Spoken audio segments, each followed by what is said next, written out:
Hey, Eagle fans, I'm Thomas Mott. Welcome to today's Eagles news and rumor video here on a Monday. We are less than a week, or really right at a week away from the players reporting to training camp. They report on the 27th, so I guess, fine, 8 days away from them reporting to training camp, but there's still plenty of news and rumors to go ahead and cover here on the channel. We begin with Xavien Howard. Now, you're saying, Thomas, we've talked about Xavien Howard. You did it about a month ago, and you mentioned that the Eagles should trade for him. And yes, that is true. Well, now there is some fresh reporting out of Michael Silver, as well as Bleacher Report, talking about that a trade is likely to happen. The question will be, can Philadelphia find a way to be in the mix? Bleacher Report, well, they think so. So let's start with the official report here, which I mentioned again. Howard and the Dolphins are headed towards a contract standoff, according to Michael Silver. We'll show his tweet thread here coming up in just a couple of minutes. Silver says, quote, there's a lot of trade chatter concerning Howard, meaning that teams are making phone calls and that this could happen before training camp or maybe possibly even during training camp, all based on the fact that Howard is not happy with his second contract in Miami because he already got an extension a couple of years ago, but wants to be paid even more as he's considered one of the top 3 cornerbacks in the league. I would put him there at number 2 behind Jalen Ramsey. Now, Philadelphia gets linked in via a Bleacher Report who gave 3 teams that he thinks that they think that the Eagles or that Howard could go ahead and be traded to, and the Eagles were one of the top ones at the list, and honestly, they should be, and it makes a ton of sense. So let's jump right in first with the Michael Silver Twitter thread. You get a couple of tweets here, but there are 2 that are the most important. We'll start here with this one, quote, Howard, who signed a 5-year, $75.25 million extension 2 years ago, wants a new, improved deal in the wake of his stellar 2020 season. He's not likely to get it from Miami. It would likely take at least a first-round pick, plus the willingness to pay up to land him.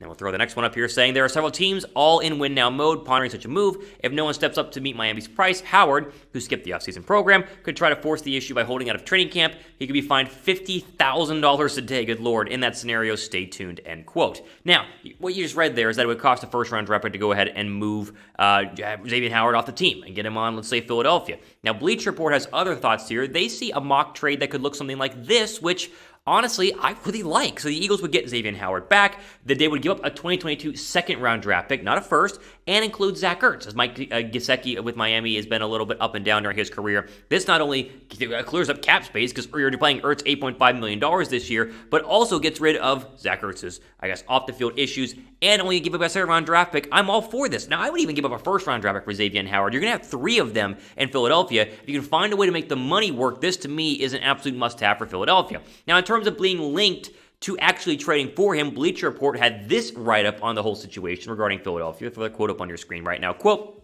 the Eagles have the 3rd lowest amount of available cap space of any squad, but they are a realistic landing spot because they have extra 2022 draft capital. Along with 3 potential first-round picks, the Eagles have all of their original draft picks, plus an extra 5th from the Washington football team. Questions abound regarding how new head coach Nick Sirianni will perform, which might make their second-round pick more enticing to the Dolphins. First, General Manager Howie Roseman would make the financials work. Like the Saints, a restructured deal could provide some relief. However, the Eagles need a few more $1 million shifted around to complete this trade, end quote. Again, this to me is very simple. It's an absolute no-brainer. The Eagles should go get Jordan Howard.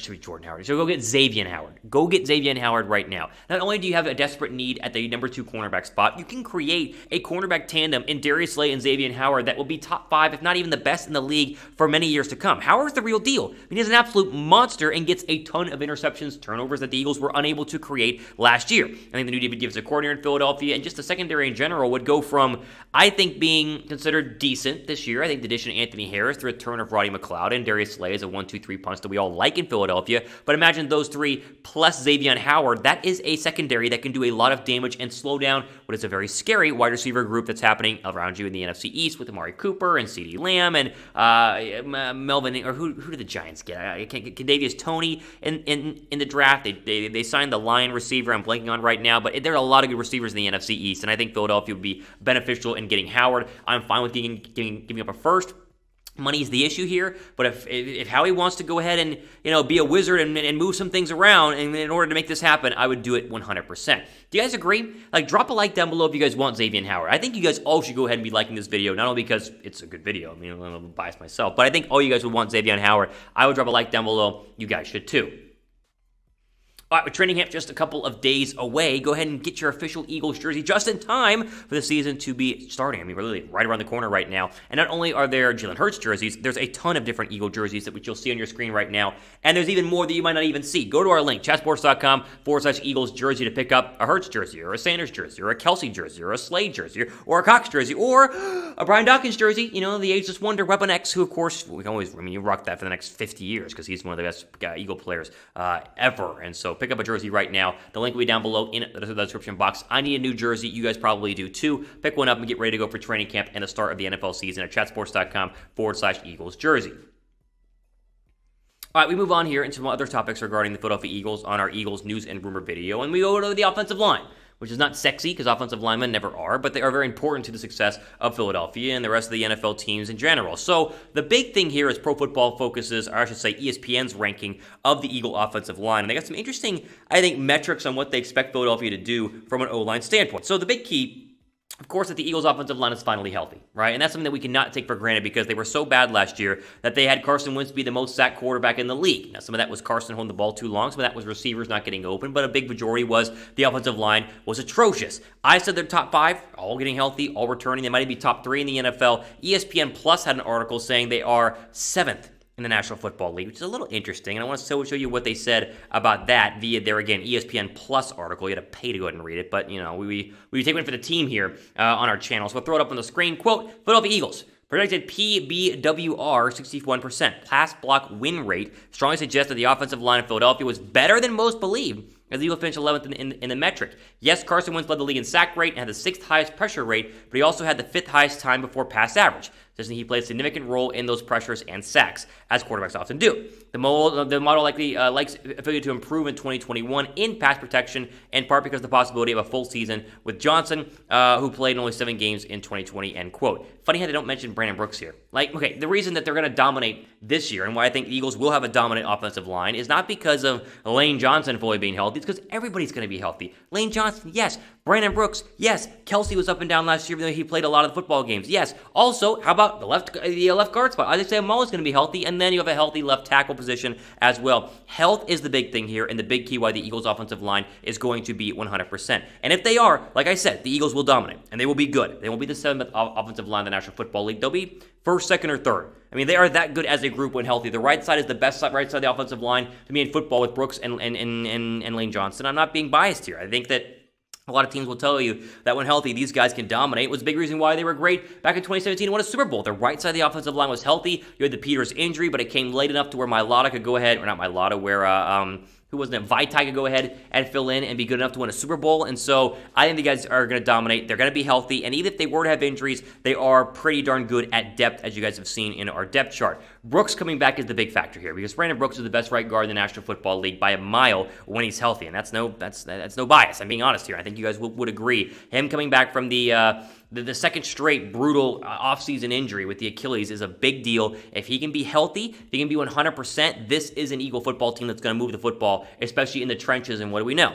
Football teams win inside the trenches. The Eagles have a good defensive line and a good offensive line. I feel very confident right now in the Eagles' offensive line. I think you guys should too. Like, how confident are you in the Eagles' offensive line on a scale from 1 to 10?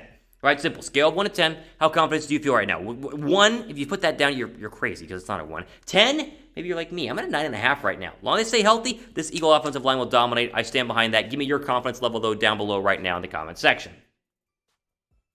All right, let's end on a fun story here because I think that this is one that is not necessarily newsworthy, but you guys are going to enjoy because we're all Devontae Smith fans. We're obsessed with the young Eagle wide receiver, and so are the media and the rest of the Eagle players themselves. So Smith, of course, if you follow people on Twitter or Instagram, working out a ton with Jalen Hurts, and the former Bama quarterback and wide receiver seem pretty darn excited about being back together as Smith praised his old college quarterback and the ability for them to grow into a great 1-2 punch from a wide receiver and quarterback standpoint. But Smith's not the only one.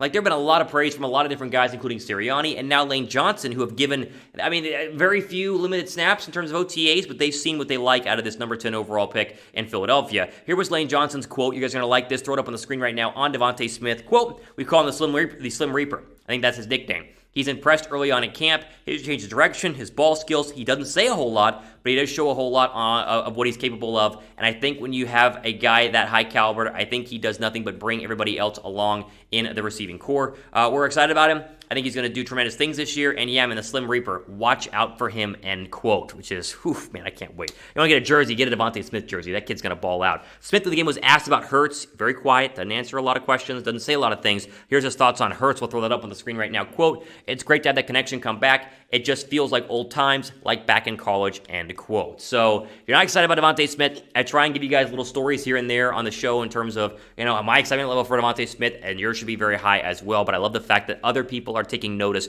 Just like I mentioned earlier, the other people are taking notice of Nick Sirianni being a leader from a head coaching standpoint. They're watching, they're understanding, and they're really liking right now what they're seeing from our boy number 6, the 10th overall pick in the draft. All right.